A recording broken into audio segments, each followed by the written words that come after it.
in the Penal Colony by Franz Kafka. "It's a peculiar apparatus," said the officer to the traveller, gazing with a certain admiration at the device, with which he was, of course, thoroughly familiar. It appeared that the traveller had responded to the invitation of the commandant only out of politeness, when he had been asked to attend the execution of a soldier condemned for disobeying and insulting his superior. Of course, interest in the execution was not very high even in the penal colony itself. At least, here in the small, deep, sandy valley, closed in on all sides by barren slopes, apart from the officer and the traveller, there were present only the condemned, a vacant-looking man with a broad mouth and dilapidated hair and face, and the soldier, who held the heavy chain to which were connected the small chains which bound the condemned man by his feet and wrist bones, as well as by his neck, and which were also linked to each other by connecting chains. The condemned man, incidentally, had an expression of such dog-like resignation that it looked as if one could set him free to roam around the slopes and would only have to whistle at the start of the execution for him to return. The traveller had little interest in the apparatus and walked back and forth behind the condemned man, almost visibly indifferent, while the officer took care of the final preparations. Sometimes he crawled under the apparatus, which was built deep into the earth, and sometimes he climbed up a ladder to inspect the upper parts. These were really jobs which could have been left to a mechanic, but the officer carried them out with great enthusiasm, maybe because he was particularly fond of this apparatus, or maybe because there was some other reason why one could not trust the work to anyone else. "It's all ready now," he finally cried, and climbed back down the ladder. He was unusually tired, breathing with his mouth wide open, and he had pushed 2 fine ladies' handkerchiefs under the collar of his uniform. "These uniforms are really too heavy for the tropics," the traveller said, instead of asking some questions about the apparatus, as the officer had expected. "That's true," said the officer. He washed the oil and grease from his dirty hands in a bucket of water standing ready. "But they mean home, and we don't want to lose our homeland. Now, have a look at this apparatus," he added immediately, drying his hands with a towel and pointing to the device. "Up to this point, I had to do some work by hand, but from now on, the apparatus should work entirely on its own." The traveller nodded and followed the officer. The latter tried to protect himself against all eventualities by saying, "Of course, breakdowns do happen. I really hope none will occur today, but we must be prepared for it. The apparatus is supposed to keep going for 12 hours without interruption, but if any breakdowns do occur, they'll only be very minor, and we'll deal with them right away. Don't you want to sit down?" he asked, finally, as he pulled out a chair from a pile of cane chairs and offered it to the traveller. The latter could not refuse. He sat on the edge of the pit, into which he cast a fleeting glance. It was not very deep. On one side of the hole, the piled earth was heaped up into a wall. On the other side stood the apparatus. "I don't know," the officer said, "whether the commandant has already explained the apparatus to you." The traveller made a vague gesture with his hand. That was good enough for the officer, for now he could explain the apparatus himself. "This apparatus," he said, grasping a connecting rod and leaning against it, "is our previous commandant's invention. I also worked with him on the very first tests and took part in all the work right up to its completion. However, the credit for the invention belongs to him alone. Have you heard of our previous commandant? No? Well, I'm not claiming too much when I say that the organization of the entire penal colony is his work. We, his friends, already knew at the time of his death that the administration of the colony was so self-contained that even if his successor had 1,000 new plans in mind, he would not be able to alter anything of the old plan, at least not for several years. And our prediction has held. The new commandant has had to recognize that. It's a shame that you didn't know the previous commandant."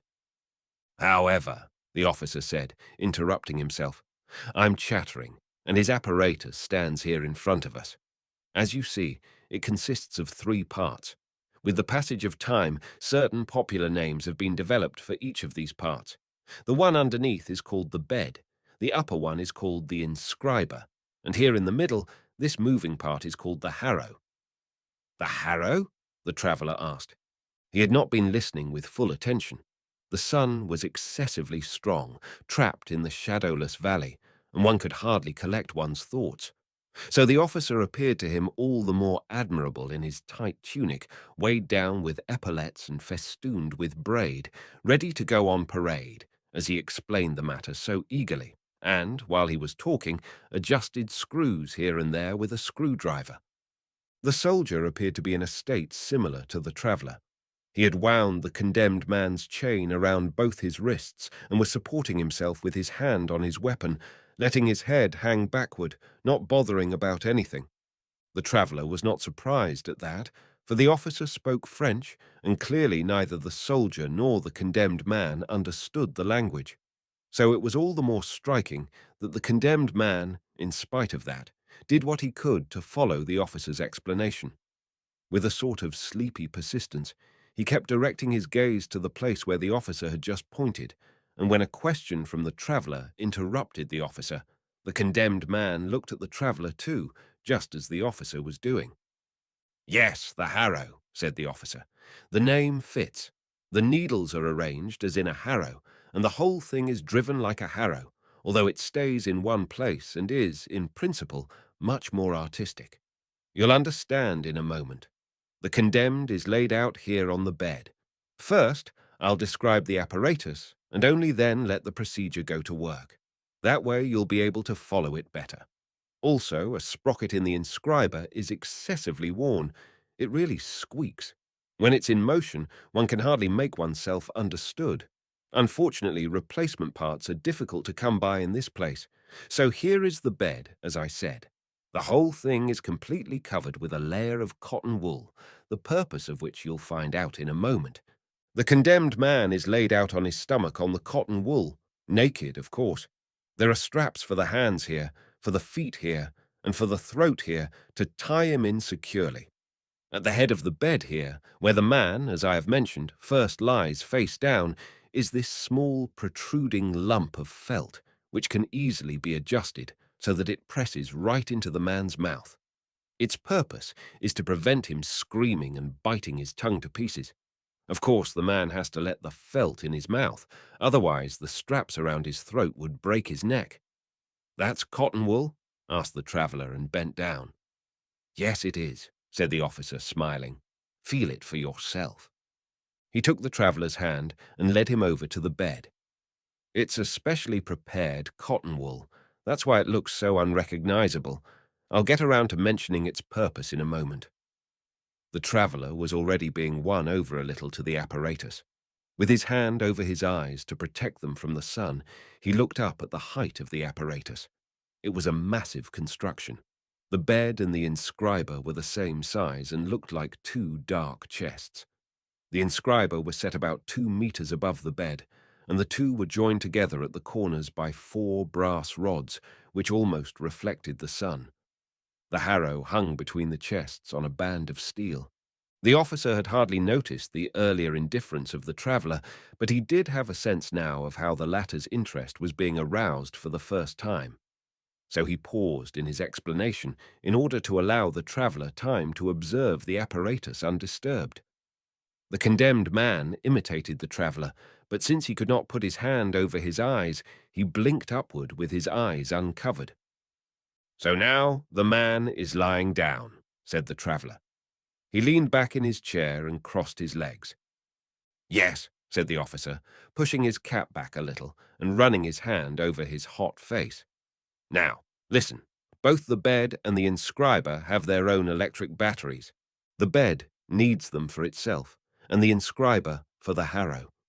As soon as the man is strapped in securely, the bed is set in motion. It quivers with tiny, very rapid oscillations from side to side and up and down simultaneously. You will have seen similar devices in mental hospitals. Only with our bed, all movements are precisely calibrated, for they must be meticulously coordinated with the movements of the harrow. But it's the harrow which has the job of actually carrying out the sentence. What is the sentence? The traveller asked. You don't even know that? Asked the officer in astonishment and bit his lip. Forgive me if my explanations are perhaps confused. I really do beg your pardon. Previously, it was the Commandant's habit to provide such explanations. But the new Commandant has excused himself from this honourable duty. The fact that with such an eminent visitor, the traveller tried to deflect the honour with both hands, but the officer insisted on the expression, that with such an eminent visitor, he didn't even once make him aware of the form of our sentencing, is yet again something new, which— He had a curse on his lips, but controlled himself and said merely, I was not informed about it. It's not my fault. In any case, I'm certainly the person best able to explain our style of sentencing, for here I am carrying— He patted his breast pocket— the relevant diagrams drawn by the previous commandant. Diagrams made by the commandant himself? Asked the traveller. Then was he in his own person a combination of everything? Was he soldier, judge, engineer, chemist, and draftsman? He was indeed, said the officer, nodding his head with a fixed and thoughtful expression. Then he looked at his hands, examining them. They didn't seem to him clean enough to handle the diagrams. So he went to the bucket and washed them again. Then he pulled out a small leather folder and said, Our sentence does not sound severe. The law which a condemned man has violated is inscribed on his body with the harrow. This condemned man, for example, and the officer pointed to the man, will have inscribed on his body, Honour your superiors. The traveller had a quick look at the man. When the officer was pointing at him, the man kept his head down and appeared to be directing all his energy into listening in order to learn something. But the movements of his thick, pouting lips showed clearly that he was incapable of understanding anything. The traveller wanted to raise various questions, but after looking at the condemned man, he merely asked, Does he know his sentence? No, said the officer. He wished to get on with his explanation right away, but the traveller interrupted him. He doesn't know his own sentence. No, said the officer once more. He then paused for a moment, as if he was asking the traveller for a more detailed reason for his question, and said, It would be useless to give him that information. He experiences it on his own body. The traveller really wanted to keep quiet at this point, but he felt how the condemned man was gazing at him. He seemed to be asking whether he could approve of the process the officer had described. So the traveller, who had up to this point been leaning back, bent forward again and kept up his questions. But does he nonetheless have some general idea that he's been condemned? Not that either, said the officer, and he smiled at the traveller, as if he was still waiting for some strange revelations from him. No, said the traveller, wiping his forehead. Then does the man also not yet know how his defence was received? He has had no opportunity to defend himself, said the officer, and looked away as if he was talking to himself, and wished not to embarrass the traveller with an explanation of matters so self-evident to him. But he must have had a chance to defend himself, said the traveller, and stood up from his chair. The officer recognized that he was in danger of having his explanation of the apparatus held up for a long time. So he went to the traveller, took him by the arm, pointed with his hand at the condemned man, who stood there stiffly now that the attention was so clearly directed at him. The soldier was also pulling on his chain, and said, The matter stands like this. Here in the penal colony I have been appointed judge, in spite of my youth, for I stood at the side of our old commandant in all matters of punishment, and I also know the most about the apparatus. The basic principle I use for my decisions is this: guilt is always beyond a doubt. Other courts could not follow this principle, for they are made up of many heads and, in addition, have even higher courts above them. But that is not the case here, or at least it was not that way with the previous commandant. It's true, the new commandant has already shown a desire to get mixed up in my court, but I've succeeded so far in fending him off, and I'll continue to be successful. You want this case explained? It's simple, just like all of them. This morning a captain laid a charge that this man, who is assigned to him as a servant and who sleeps before his door, had been sleeping on duty. For his task is to stand up every time the clock strikes the hour and salute in front of the captain's door. That's certainly not a difficult duty, and it's necessary, since he is supposed to remain fresh both for guarding and for service. Yesterday night, the captain wanted to check whether his servant was fulfilling his duty. He opened the door on the stroke of 2 and found him curled up asleep. He got his horsewhip and hit him across the face. Now, instead of standing up and begging for forgiveness, the man grabbed his master by the legs, shook him, and cried out, "Throw away that whip, or I'll eat you up." Those are the facts. The captain came to me an hour ago. I wrote up his statement, and right after that the sentence. Then I had the man chained up. It was all very simple.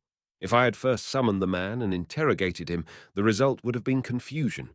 He would have lied, and if I had been successful in refuting his lies, he would have replaced them with new lies and so forth. But now I have him, and I won't release him again. Now, does that clarify everything? But time is passing.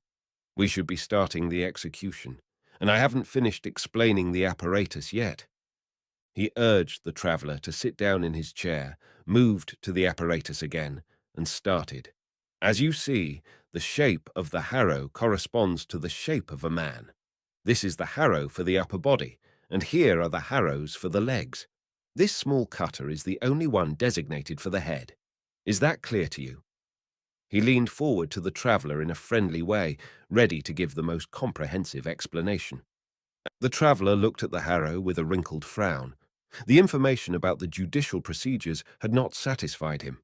However, he had to tell himself that here it was a matter of a penal colony, that in this place special regulations were necessary, and that one had to give precedence to military measures right down to the last detail.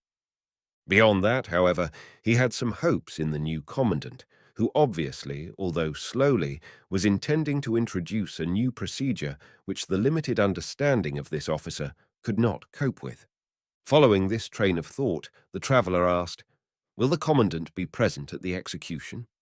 "That is not certain," said the officer, embarrassingly affected by the sudden question, and his friendly expression made a grimace. "That's why we need to hurry up.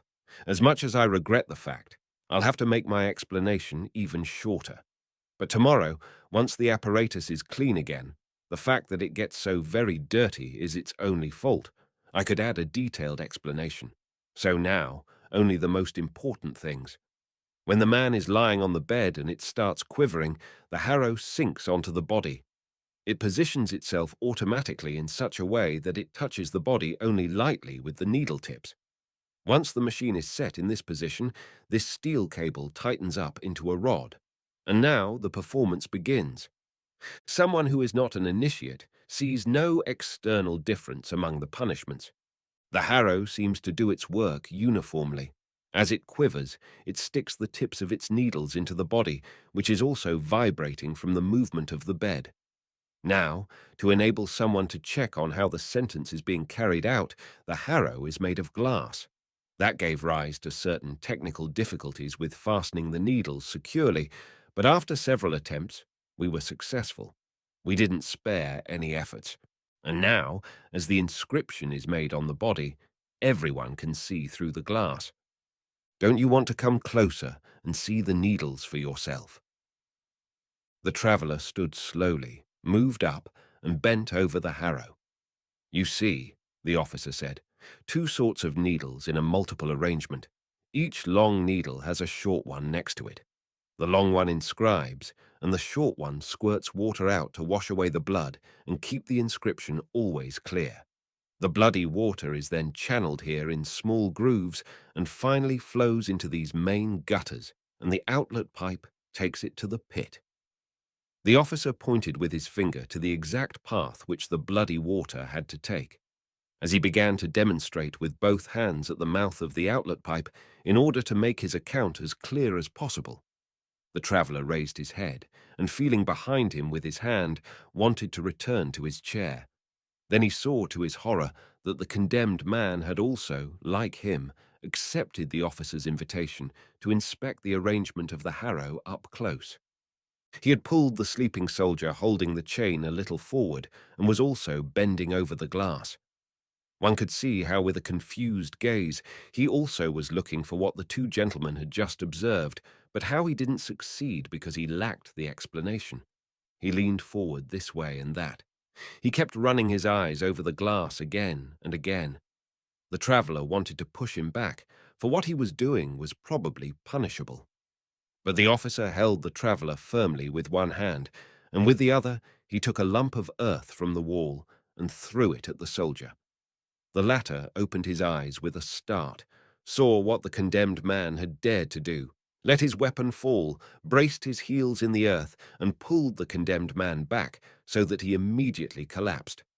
The soldier looked down at him as he writhed around, making his chain clink. "Stand him up!" cried the officer, for he noticed that the condemned man was distracting the traveller too much. The latter was even leaning out away from the harrow, without paying any attention to it, wanting to find out what was happening to the condemned man. "Handle him carefully!" the officer yelled again. He ran around the apparatus, personally grabbed the condemned man under the armpits, and with the help of the soldier, stood the man, whose feet kept slipping, upright. "Now I know all about it," said the traveller, as the officer turned back to him again. "Except the most important thing," said the latter, grabbing the traveller by the arm and pointing up high. "There in the inscriber is the mechanism which determines the movement of the harrow, and this mechanism is arranged according to the diagram on which the sentence is set down. I still use the diagrams of the previous commandant. Here they are." He pulled some pages out of the leather folder. "Unfortunately, I can't hand them to you. They are the most cherished thing I possess. Sit down, and I'll show you them from this distance. Then you'll be able to see it all well." He showed the first sheet. The traveller would have been happy to say something appreciative, but all he saw was a labyrinthine series of lines, crisscrossing each other in all sort of ways. These covered the paper so thickly that only with difficulty could one make out the white spaces in between. "Read it," said the officer. "I can't," said the traveller. "But it's clear," said the officer. "It's very elaborate," said the traveller evasively, "but I can't decipher it." "Yes," said the officer, smiling and putting the folder back again. "It's not calligraphy for school children. One has to read it a long time. You too will finally understand it clearly. Of course, it has to be a script that isn't simple. You see, it's not supposed to kill right away, but on average over a period of 12 hours. The turning point is set for the 6th hour. There must also be many, many embellishments surrounding the basic script. The essential script moves around the body only in a narrow belt. The rest of the body is reserved for decoration. Can you now appreciate the work of the harrow and the whole apparatus? Just look at it." He jumped up the ladder, turned a wheel, and called down, "Watch out! Move to the side!" Everything started moving. If the wheel had not squeaked, it would have been marvellous. The officer threatened the wheel with his fist, as if he was surprised by the disturbance it created. Then he spread his arms, apologizing to the traveller, and quickly clambered down in order to observe the operation of the apparatus from below. Something was still not working properly, something only he noticed. He clambered up again and reached with both hands into the inside of the inscriber. Then, in order to descend more quickly, instead of using the ladder, he slid down on one of the poles and, to make himself understandable through the noise, strained his voice to the limit as he yelled in the traveller's ear, "Do you understand the process? The harrow is starting to write. When it's finished with the first part of the script on the man's back, the layer of cotton wool rolls and turns the body slowly onto its side to give the harrow a new area. Meanwhile, those parts lacerated by the inscription are lying on the cotton wool which, because it has been specially treated, immediately stops the bleeding and prepares the script for a further deepening. Here, as the body continues to rotate, prongs on the edge of the harrow, then pull the cotton wool from the wounds, throw it into the pit, and the harrow goes to work again. In this way, it keeps making the inscription deeper for 12 hours. For the first 6 hours, the condemned man goes on living almost as before. He suffers nothing but pain. After 2 hours, the felt is removed, for at that point, the man has no more energy for screaming. Here at the head of the bed, warm rice pudding is put in this electrically heated bowl. From this, the man, if he feels like it, can help himself to what he can lap up with his tongue. No one passes up this opportunity. I don't know of a single one, and I have had a lot of experience. He first loses his pleasure in eating around the 6th hour. I usually kneel down at this point and observe the phenomenon. The man rarely swallows the last bit. He turns it around in his mouth and spits it into the pit. When he does that, I have to lean aside or else he'll get me in the face. But how quiet the man becomes around the 6th hour. The most stupid of them begin to understand. It starts around the eyes and spreads out from there, a look that could tempt one to lie down under the harrow. Nothing else happens. The man simply begins to decipher the inscription. He purses his lips as if he is listening. You've seen that it's not easy to figure out the inscription with your eyes, but our man deciphers it with his wounds. True, it takes a lot of work. It requires 6 hours to complete. But then the harrow spits him right out and throws him into the pit, where he splashes down into the bloody water and cotton wool. Then the judgment is over, and we, the soldier and I, quickly bury him. The traveller had leaned his ear towards the officer, and with his hands in his coat pockets was observing the machine at work. The condemned man was also watching, but without understanding. He bent forward a little and followed the moving needles, as the soldier, after a signal from the officer, cut through his shirt and trousers with a knife from the back so that they fell off the condemned man. He wanted to grab the falling garments to cover his bare flesh, but the soldier held him up and shook the last rags from him. The officer turned the machine off, and in the silence which then ensued, the condemned man was laid out under the harrow. The chains were taken off, and the straps fastened in their place. For the condemned man, it seemed at first glance to signify almost a relief. And now the harrow sunk down a stage lower, for the condemned was a thin man. As the needle tips touched him, a shudder went over his skin. While the soldier was busy with the right hand, the condemned man stretched out his left with no sense of its direction, but it was pointing to where the traveller was standing. The officer kept looking at the traveller from the side, without taking his eyes off him, as if he was trying to read from his face the impression he was getting of the execution, which he had now explained to him, at least superficially. The strap, meant to hold the wrist, ripped off. The soldier probably had pulled on it too hard. The soldier showed the officer the torn-off piece of strap, wanting him to help. So the officer went over to him and said, with his face turned towards the traveller, "The machine is very complicated. Now and then something has to tear or break. One shouldn't let that detract from one's overall opinion. Anyway, we have an immediate replacement for the strap. I'll use a chain, even though that will affect the sensitivity of the movements for the right arm." And while he put the chain in place, he kept talking. "Our resources for maintaining the machine are very limited at the moment. Under the previous commandant, I had free access to a cash box specially set aside for this purpose. There was a storeroom here in which all possible replacement parts were kept. I admit I made almost extravagant use of it. I mean earlier, not now, as the new commandant claims. For him, everything serves only as a pretext to fight against the old arrangements. Now he keeps the cash box for machinery under his own control, and if I ask him for a new strap, he demands the torn one as a piece of evidence. The new one doesn't arrive for 10 days, and it's an inferior brand of not much use to me. But how I'm supposed to get the machine to work in the meantime without a strap, no one's concerned about that. The traveller was thinking. It is always questionable to intervene decisively in strange circumstances. He was neither a citizen of the penal colony nor a citizen of the state to which it belonged. If he wanted to condemn the execution or even hinder it, people could say to him, "You are a foreigner. Keep quiet."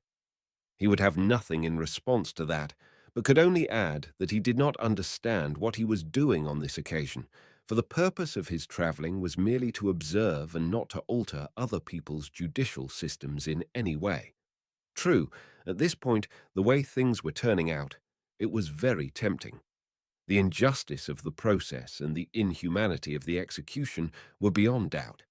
No one could assume that the traveller was acting out of any sense of his own self-interest, for the condemned man was a stranger to him, not a countryman, and not someone who invited sympathy in any way. The traveller himself had letters of reference from high officials and had been welcomed here with great courtesy. The fact that he had been invited to this execution even seemed to indicate that people were asking for his judgment of this trial. This was all the more likely since the commandant, as he had now heard only too clearly, was no supporter of this process and maintained an almost hostile relationship with the officer.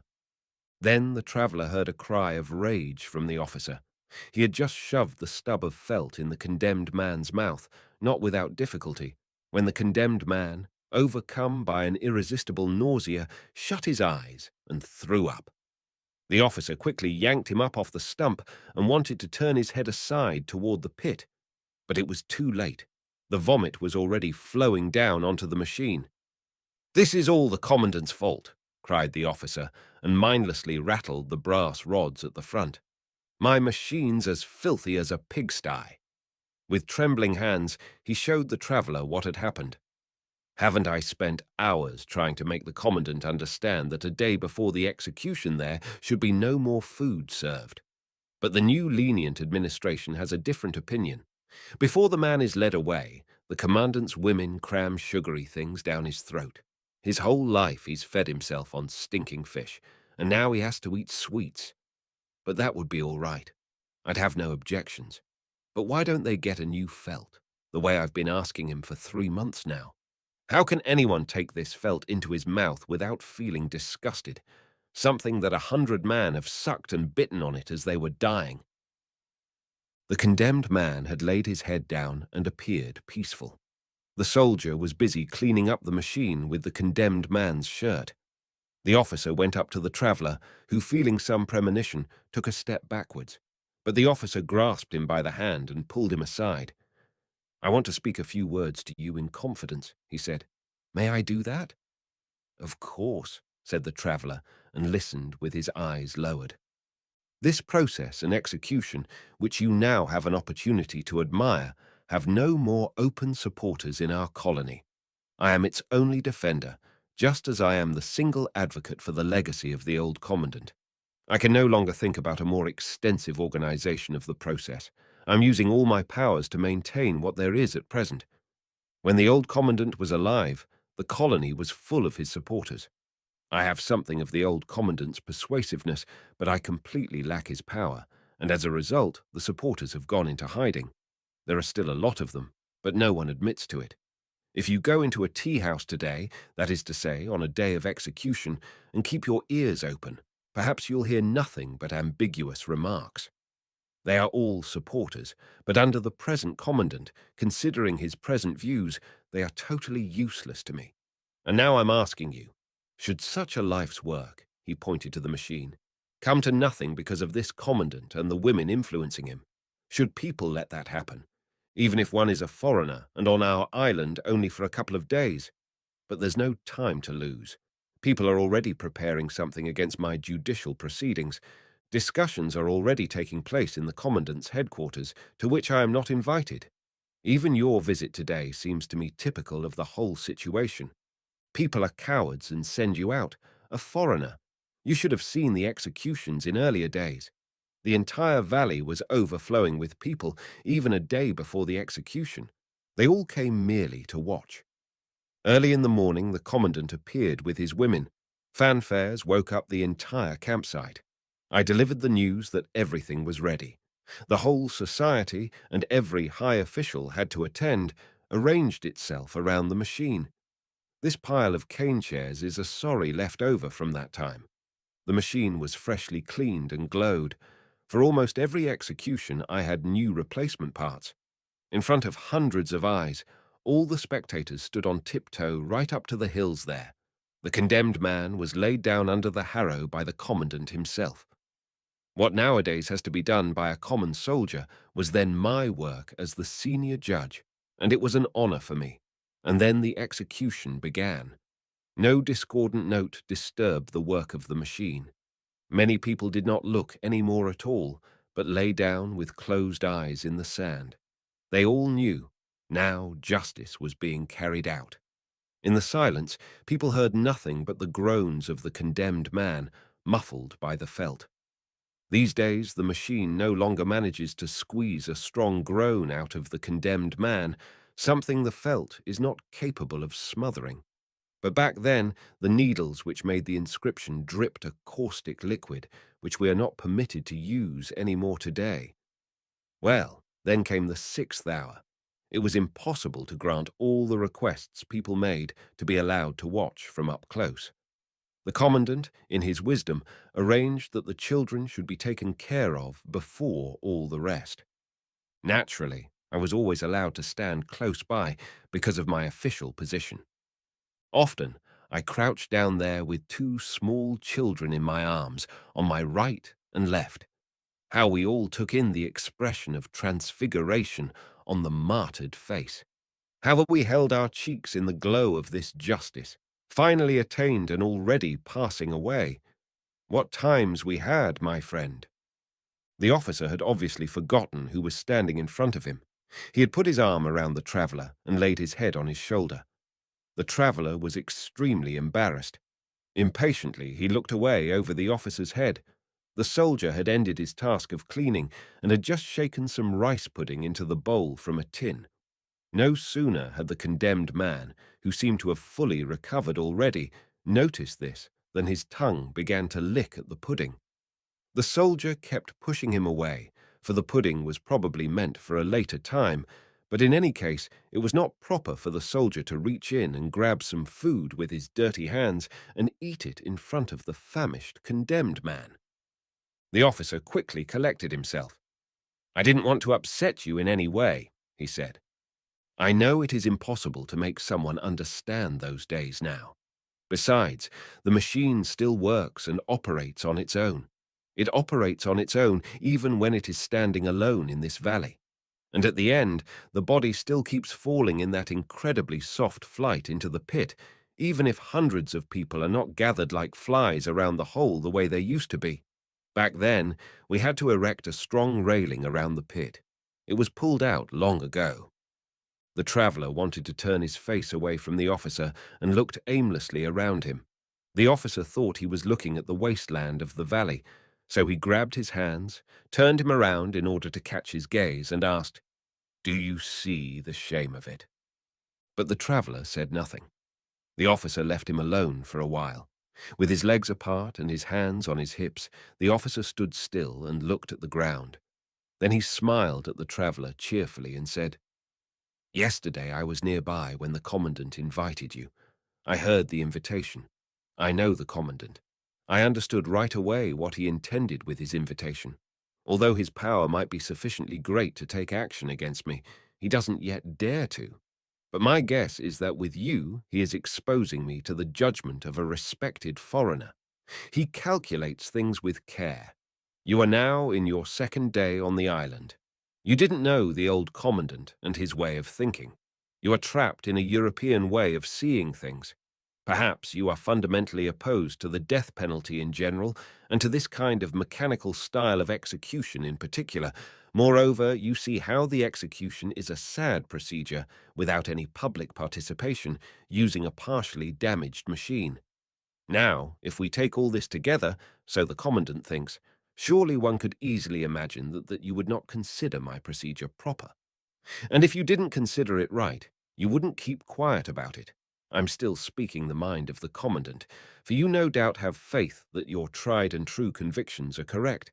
It's true that you have seen many peculiar things among many peoples and have learned to respect them. Thus, you will probably not speak out against the procedure with your full power, as you would perhaps in your own homeland. But the commandant doesn't really need that. A casual word, merely a careless remark, is enough. It doesn't have to match your convictions at all, so long as it corresponds to his wishes. I'm certain he will use all his shrewdness to interrogate you, and his women will sit around in a circle and perk up their ears. You will say something like, "Among us, the judicial procedures are different," or "With us, the accused is questioned before the verdict," or "We had torture only in the Middle Ages." For you, these observations appear as correct as they are self-evident, innocent remarks which do not impugn my procedure. But how will the commandant take them? I see him, our excellent commandant, the way he immediately pushes his stool aside and hurries out to the balcony. I see his women, how they stream after him. I hear his voice. The women call it a thunder voice. And now he's speaking. A great Western explorer who has been commissioned to inspect judicial procedures in all countries has just said that our process based on old customs is inhuman. After the verdict of such a personality, it is, of course, no longer possible for me to tolerate this procedure. So, from this day on, I am ordering, and so forth. You want to intervene? You didn't say what he is reporting. You didn't call my procedure inhuman. By contrast, in keeping with your deep insight, you consider it most humane and most worthy of human beings. You also admire this machinery, but it is too late. You don't even go onto the balcony, which is already filled with women. You want to attract attention. You want to cry out. But a lady's hand is covering your mouth, and I and the old commandant's work are lost. The traveller had to suppress a smile, so the work which he had considered so difficult was easy. He said evasively, "You're exaggerating my influence. The commandant has read my letters of recommendation. He knows that I am no expert in judicial processes. If I were to express an opinion, it would be that of a lay person, no more significant than the opinion of anyone else, and in any case, far less significant than the opinion of the commandant, who, as I understand it, has very extensive powers in this penal colony. If his views of this procedure are as definite as you think they are, then I'm afraid the time has come for this procedure to end, without any need for my humble opinion." Did the officer understand by now? No, he did not yet get it. He shook his head vigorously, briefly looked back at the condemned man and the soldier, who both flinched and stopped eating the rice, went up really close up to the traveller, without looking into his face, but gazing at parts of his jacket, and said more gently than before, "You don't know the commandant. Where he and all of us are concerned you are, forgive the expression, to a certain extent innocent. Your influence, believe me, cannot be overestimated. In fact, I was blissfully happy when I heard that you were to be present at the execution by yourself. This order of the commandant was aimed at me, but now I'll turn it to my advantage. Without being distracted by false insinuations and disparaging looks, which could not have been avoided with a greater number of participants at the execution, you have listened to my explanation, looked at the machine, and are now about to view the execution. Your verdict is no doubt already fixed.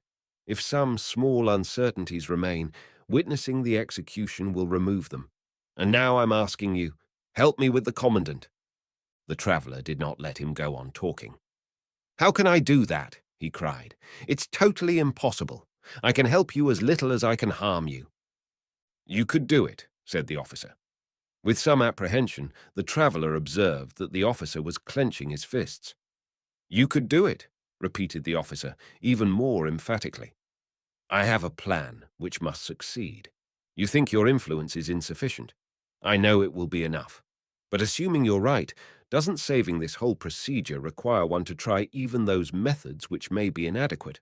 So listen to my plan. To carry it out, it's necessary, above all, for you to keep as quiet as possible today in the colony about your verdict on this procedure. Unless someone asks you directly, you should not express any view whatsoever. But what you do say must be short and vague. People should notice that it's difficult for you to speak about the subject, that you feel bitter, that if you were to speak openly, you'd have to burst out cursing on the spot. I'm not asking you to lie, not at all. You should give only brief answers, something like, "Yes, I've seen the execution," or "Yes, I've heard the full explanation." That's all. Nothing further. For that will be enough of an indication for people to observe in you a certain bitterness, even if that's not what the commandant will think. Naturally, he will completely misunderstand the issue and interpret it in his own way. My plan is based on that. Tomorrow, a large meeting of all the higher administrative officials takes place at headquarters under the chairmanship of the commandant. He, of course, understands how to turn such a meeting into a spectacle. A gallery has been built, which is always full of spectators. I'm compelled to take part in the discussions, though they fill me with disgust. In any case, you will certainly be invited to the meeting. If you follow my plan today and behave accordingly, the invitation will become an emphatic request. But should you for some inexplicable reason still not be invited, you must make sure you request an invitation. Then you'll receive one without question. Now, tomorrow, you are sitting with the women in the commandant's box. With frequent upward glances, he reassures himself that you are there. After various trivial and ridiculous agenda items designed for the spectators, mostly harbour construction, always harbour construction, the judicial process comes up for discussion. If it's not raised by the commandant himself or does not occur soon enough, I'll make sure that it comes up. I'll stand up and report on today's execution. Really briefly, just an announcement. Such a report is not really customary. However, I'll do it nonetheless. The commandant thanks me, as always, with a friendly smile. And now he cannot restrain himself. He seizes this excellent opportunity. The report of the execution, he'll say, or something like that, has just been given. I would like to add to this report only the fact that this particular execution was attended by the great explorer whose visit confers such extraordinary honor on our colony, as you all know. Even the significance of our meeting today has been increased by his presence. Should we not now ask this great explorer for his appraisal of the execution based on old customs and of the process which preceded it? Of course, there is the noise of applause everywhere, universal agreement, and I'm louder than anyone. The commandant bows before you and says, "Then, in everyone's name, I'm putting the question to you." And now you step up to the railing. Place your hands where everyone can see them. Otherwise, the ladies will grab at them and play with your fingers. And now, finally, come your remarks. I don't know how I'll bear the tension up to then. In your speech, you mustn't hold back. Let truth resound. Lean over the railing and shout it out. Yes, yes, roar your opinion at the commandant, your unshakable opinion. But perhaps you don't want to do that. It doesn't suit your character. Perhaps in your country, people behave differently in such situations. That's all right. That's perfectly satisfactory. Don't stand up at all. Just say a couple of words, whisper them, so that only the officials underneath you can just hear them. That's enough. You don't even have to say anything at all about the lack of attendance at the execution, or about the squeaky wheel, the torn strap, the disgusting felt. No. I'll take over all further details. And believe me, if my speech doesn't chase him out of the room, it will force him to his knees, so he'll have to admit it. Old Commandant, I bow down before you. That's my plan. Do you want to help me carry it out? But of course you want to. More than that, you have to. And the officer gripped the traveller by both arms and looked at him, breathing heavily into his face. He had yelled the last sentences so loudly that even the soldier and the condemned man were paying attention. Although they couldn't understand a thing, they stopped eating and looked over at the traveller, still chewing. From the start, the traveller had had no doubts about the answer he must give. He had experienced too much in his life to be able to waver here. Basically, he was honest and unafraid. Still, with the soldier and the condemned man looking at him, he hesitated a moment. But finally he said, as he had to, "No." The officer's eyes blinked several times, but he did not take his eyes off the traveller. "Would you like an explanation?" asked the traveller. The officer nodded dumbly. "I am opposed to this procedure," said the traveller, "even before you took me into your confidence, and of course I will never abuse your confidence under any circumstances. I was already thinking about whether I was entitled to intervene against this procedure and whether my intervention could have the smallest chance of success. And if that was the case, it was clear to me whom I had to turn to, first of all, naturally to the commandant. You clarified the issue for me even more, but without reinforcing my decision in any way. Quite the reverse. I find your conviction genuinely moving, even if it cannot deter me." The officer remained quiet, turned toward the machine, grabbed one of the brass rods, and then, leaning back a little, looked up at the inscriber, as if he was checking that everything was in order. The soldier and the condemned man seemed to have made friends with each other. The condemned man was making signs to the soldier, although, given the tight straps on him, this was difficult for him to do. The soldier was leaning into him. The condemned man whispered something to him, and the soldier nodded. The traveller went over to the officer and said, "You don't yet know what I'll do." "Yes, I will tell the commandant my opinion of the procedure, not in a meeting, but in private. In addition, I won't stay here long enough to be able to get called in to some meeting or other. Early tomorrow morning I leave, or at least I go on board ship." It did not look as if the officer had been listening. "So the process has not convinced you," he said to himself, smiling the way an old man smiles over the silliness of a child, concealing his own true thoughts behind that smile. "Well then, it's time," he said finally, and suddenly looked at the traveller with bright eyes which contained some sort of demand, some appeal for participation. "Time for what?" asked the traveller uneasily. But there was no answer. "You are free," the officer told the condemned man in his own language. At first, the man did not believe him. "You are free now," said the officer. For the first time, the face of the condemned man showed signs of real life. Was it the truth? Was it only the officer's mood, which could change? Had the foreign traveller brought him a reprieve? What was it? That is what the man's face seemed to be asking. But not for long. Whatever the case might be, if he could, he wanted to be truly free, and he began to shake back and forth as much as the harrow permitted. "You're tearing my straps!" cried the officer. "Be still! We'll undo them right away." And giving a signal to the soldier, he set to work with him. The condemned man said nothing and smiled slightly to himself. He turned his face to the officer and then to the soldier, and then back again without ignoring the traveller. "Pull him out," the officer ordered the soldier. This process required a certain amount of care because of the harrow. The condemned man already had a few small wounds on his back, thanks to his own impatience. From this point on, however, the officer paid him hardly any attention.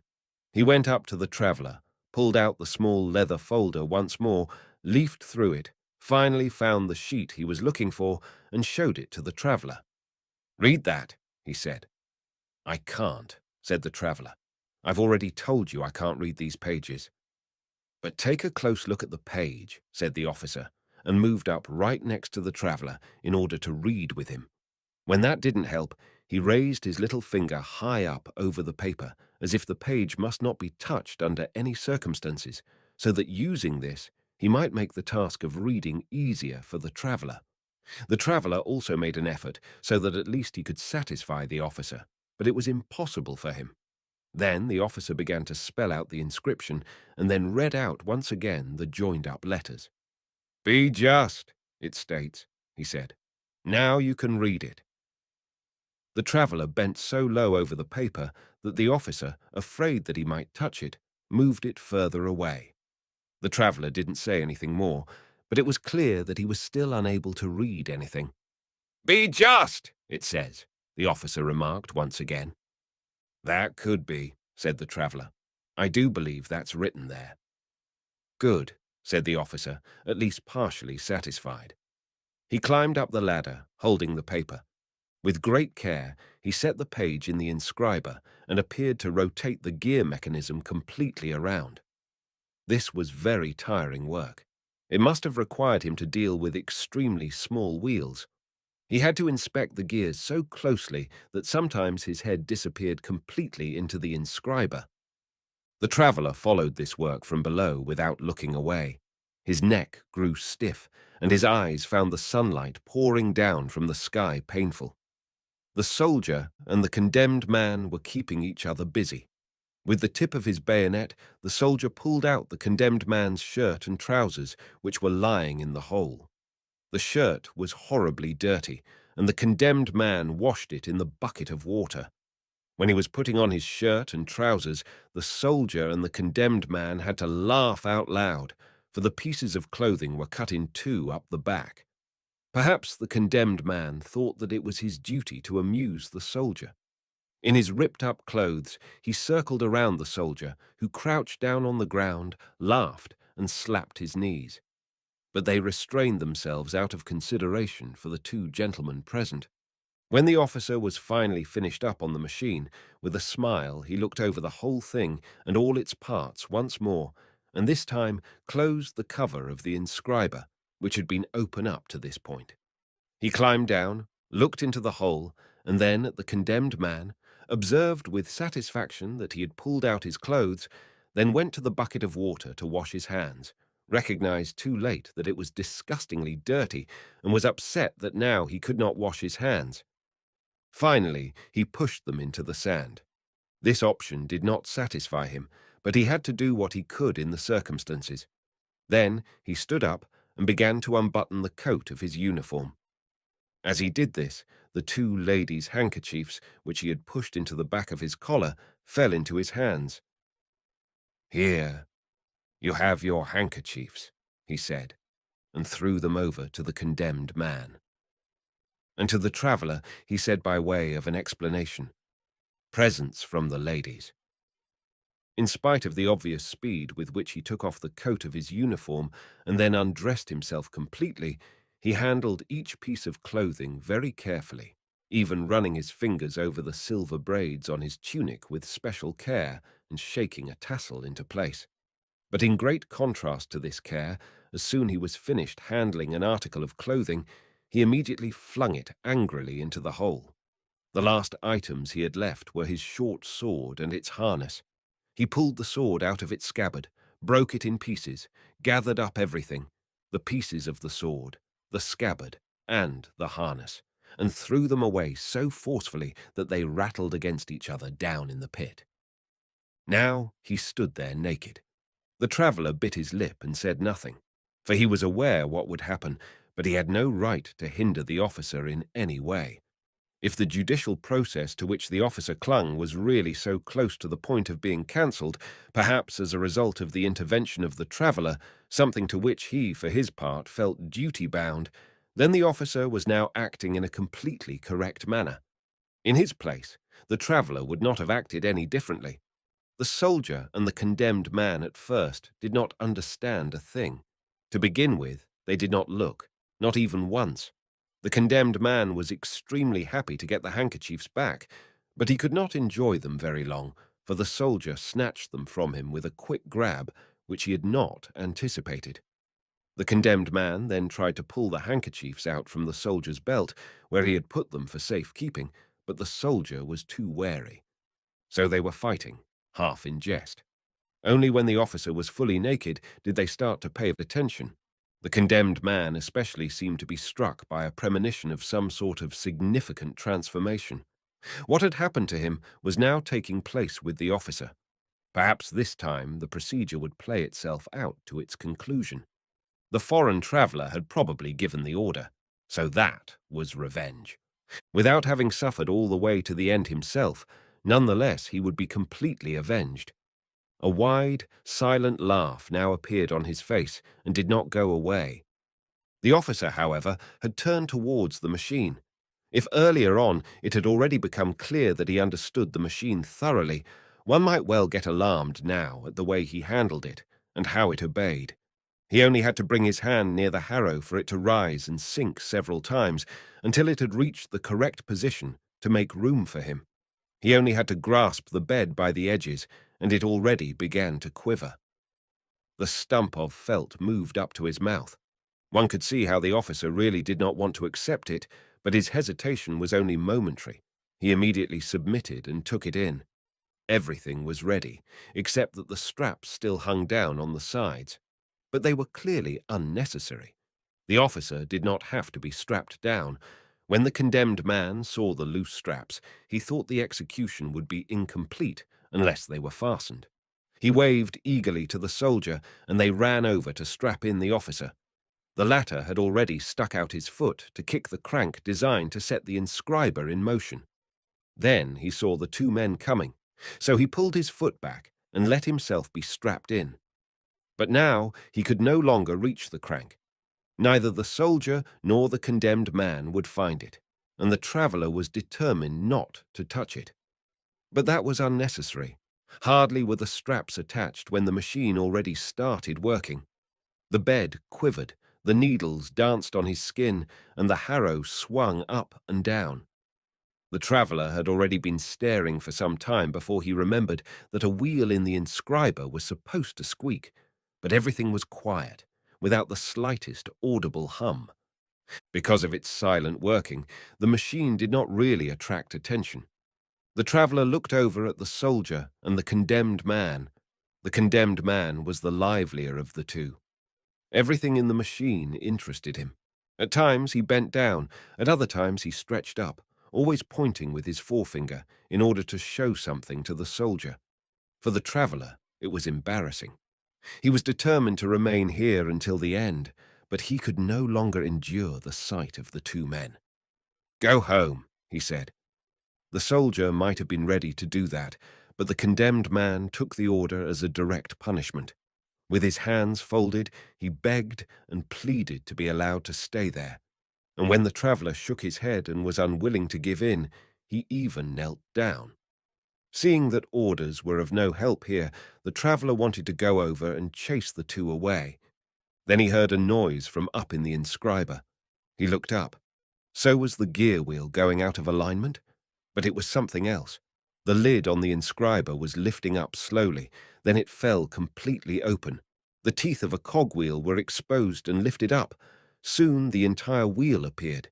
It was as if some huge force was compressing the inscriber, so that there was no longer sufficient room for this wheel. The wheel rolled all the way to the edge of the inscriber, fell down, rolled upright a bit in the sand, and then fell over and lay still. But already up on the inscriber, another gear wheel was moving upwards. Several others followed, large ones, small ones hard to distinguish. With each of them, the same thing happened. One kept thinking that now the inscriber must surely be empty, but then a new cluster with lots of parts would move up, fall down, roll in the sand, and lie still. With all this going on, the condemned man totally forgot the traveller's order. The gear wheels completely delighted him. He kept wanting to grab one, and at the same time he was urging the soldier to help him. But he kept pulling his hand back, startled, for immediately another wheel followed, which, at least in its initial rolling, surprised him. The traveller, by contrast, was very upset. Obviously the machine was breaking up. Its quiet operation had been an illusion. He felt as if he had to look after the officer, now that the latter could no longer look after himself. But while the falling gear wheels were claiming all his attention, he had neglected to look at the rest of the machine. However, when he now bent over the harrow, once the last gear wheel had left the inscriber, he had a new, even more unpleasant surprise.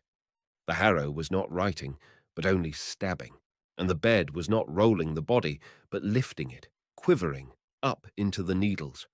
The traveller wanted to reach in to stop the whole thing, if possible. This was not the torture the officer wished to attain. It was murder, pure and simple. He stretched out his hands, but at that point the harrow was already moving upwards and to the side, with the skewered body, just as it did in other cases, but only in the 12th hour. Blood flowed out in hundreds of streams, not mixed with water. The water tubes had also failed to work this time.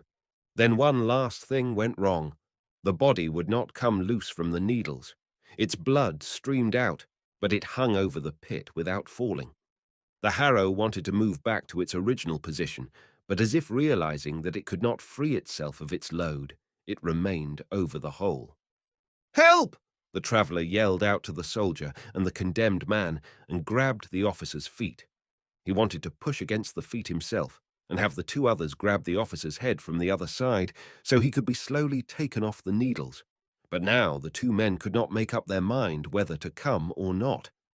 The condemned man turned away at once. The traveller had to go over to him and drag him to the officer's head by force.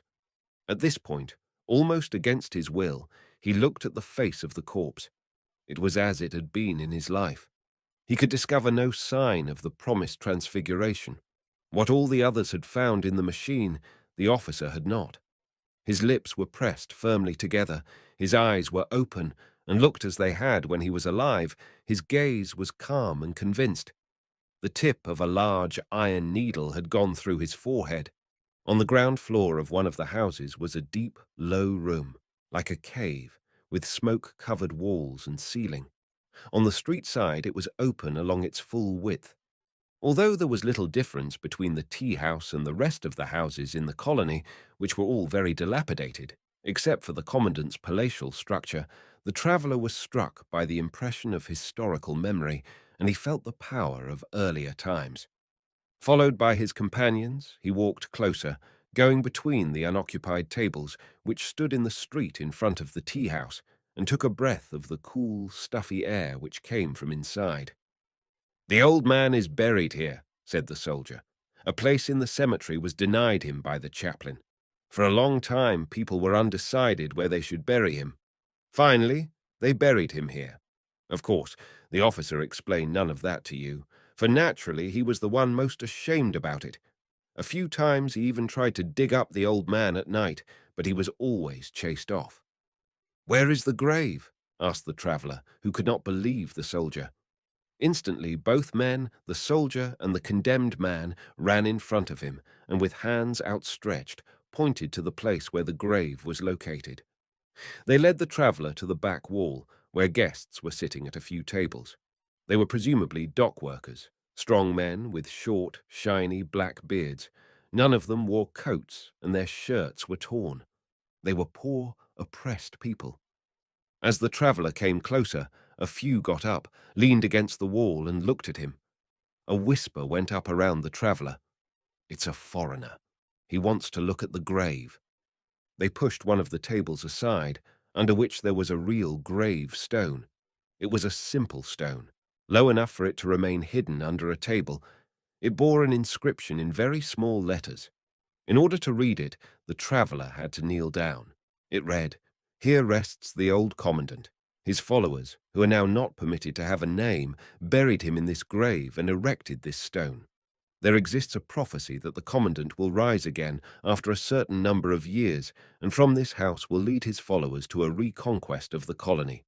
Have faith and wait." When the traveller had read it and got up, he saw the men standing around him and smiling, as if they had read the inscription with him, found it ridiculous, and were asking him to share their opinion. The traveller acted as if he had not noticed, distributed some coins among them, waited until the table was pushed back over the grave, left the tea-house, and went to the harbour. In the tea-house, the soldier and the condemned man had come across some people they knew who detained them. However, they must have broken free of them soon, because by the time the traveller found himself in the middle of a long staircase which led to the boats, they were already running after him. They probably wanted to force the traveller at the last minute to take them with him. While the traveller was haggling at the bottom of the stairs with a sailor about his passage out to the steamer, the two men were racing down the steps in silence, for they did not dare cry out. But as they reached the bottom, the traveller was already in the boat, and the sailor at once cast off from shore. They could still have jumped into the boat, but the traveller picked up a heavy knotted rope from the boat bottom, threatened them with it, and thus prevented them from jumping in.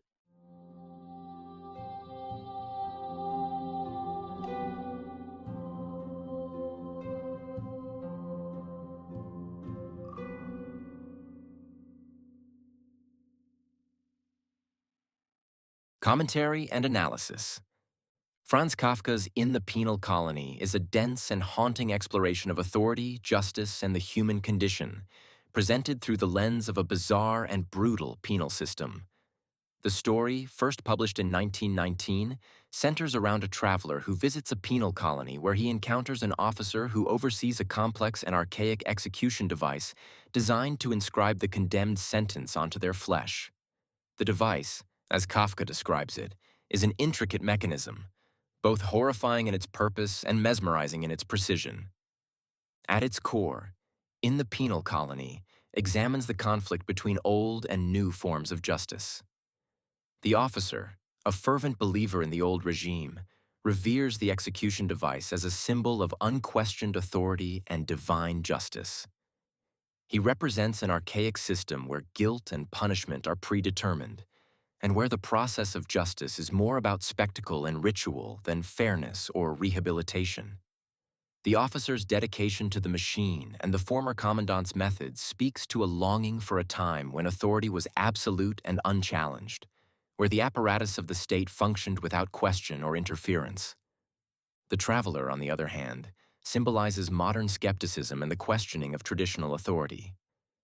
As an outsider, he is initially detached and objective, observing the penal colony with a critical eye. His discomfort with the device and the officer's unwavering faith in it grows throughout the story, ultimately leading him to refuse to endorse the officer's methods. The traveler's reluctance to intervene in the officer's eventual self-sacrifice reveals the complexity of his moral position. While he disapproves of the system, he is unwilling to actively oppose it, reflecting a passive resistance that is typical in Kafka's works. Kafka uses the execution machine as a powerful metaphor for the dehumanizing effects of rigid bureaucratic systems. The machine's operation, which inscribes the condemned person's crime onto their body, symbolizes the way bureaucratic systems impose their will on individuals, reducing them to mere objects to be manipulated and controlled. The machine's eventual breakdown and the officer's tragic end suggest the inevitable failure of such systems when they become too rigid and detached from human compassion and reason. The officer's death, as he tries to operate the machine on himself, is a potent symbol of the self-destructive nature of blind adherence to tradition and authority. In the penal colony also delves into themes of guilt, punishment, and redemption. Kafka's depiction of the machine as a device that both punishes and supposedly redeems the condemned by inscribing the sentence into their flesh is a chilling commentary on the concept of justice. The idea that the condemned only realizes their guilt through the process of punishment reflects Kafka's broader concerns with the nature of guilt and the human condition. In Kafka's world, guilt is not something that can be easily understood or absolved. It is inherent in the human experience, and the search for redemption is often fraught with suffering and futility. The story's setting, a remote, unnamed penal colony, adds to the atmosphere of alienation and desolation. Kafka's sparse and almost clinical descriptions of the setting and the machine create a sense of detachment, emphasizing the dehumanizing nature of the penal system. The colony itself is a microcosm of a world where human life is subjected to the whims of a mechanical and impersonal justice system, a world where compassion and empathy have been stripped away in favor of efficiency and order. The officer's devotion to the machine and his ultimate demise can also be seen as a reflection of Kafka's own struggles with authority and alienation. Kafka, who worked as a bureaucrat for much of his life, was acutely aware of the dehumanizing effects of modern systems of power. The officer's blind faith in the machine and his belief that it will bring about justice and redemption mirror Kafka's own anxieties about the impersonal forces that govern human life. The traveler's ambivalence and refusal to act could be seen as Kafka's critique of the modern individual's inability to effectively challenge or resist these forces. The story's ending is deliberately ambiguous, leaving readers with a sense of unease and uncertainty.